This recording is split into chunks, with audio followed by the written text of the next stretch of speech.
এদিকে রমজান উপলক্ষে ব্রাহ্মণবাড়িয়ায় নিত্যপণ্যের দাম বেড়ে গেছে। বাজার মনিটরিং ব্যবস্থা দুর্বলতার কারণে এই বাজার লাগামহীন হয়ে পড়েছে। শহরের মেড্ডা বাজার থেকে এই বিষয়ে বিস্তারিত জানাতে যুক্ত হচ্ছেন পূর্বাঞ্চলীয় ব্যুরো প্রধান পীযূষ কান্তি আচার্য। পীযূষ, আপনি আমাদেরকে জানাবেন, রমজানের প্রথম দিন থেকেই জিনিসপত্রের দাম বেড়ে গেছে। আজকে কেমন দেখছেন বাজারের দরদাম, পাশাপাশি প্রশাসনিকভাবে এর আসলে কোনো ব্যবস্থা নেওয়া হবে কিনা, জানতে পেরেছেন কিনা কিছু? আপনি যেমনটি বলেছেন, আসলে প্রশাসনিকভাবে কোনো ব্যবস্থা নেওয়ার কোনো লক্ষণ আমরা দেখছি না।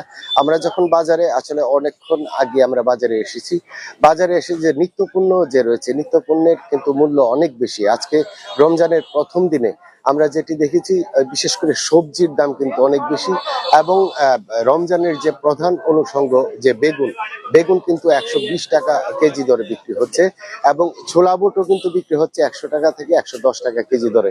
এছাড়া যে এখানকার যে খেজুর রয়েছে, এই খেজুরের দামও কিন্তু অনেক বেশি, এবং যে ফলগুলো রয়েছে ফলের দামও বেশি। আমরা ঘুরে দেখেছি আলুর দাম কিন্তু এখানে দেখা গেছে আলুর দাম মোটামুটি স্থিতিশীল আছে, 20 থেকে 22 টাকা কেজি দরে আলু বিক্রি হচ্ছে।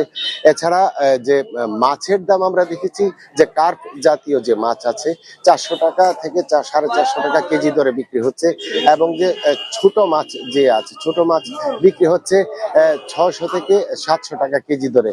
ডিম কিন্তু মোটামুটি স্থিতিশীল আছে, 30 থেকে 32 টাকা হালি বিক্রি হচ্ছে ডিম।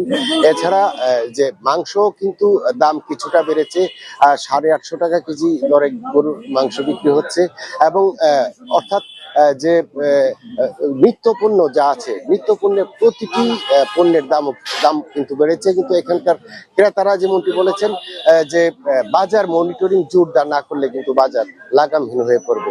তো সাজিয়া, এই ছিল আমার কাছে ব্রাহ্মণবাড়িয়া থেকে নিত্যপণ্যের দামের সর্বশেষ খবর। সাজিয়া।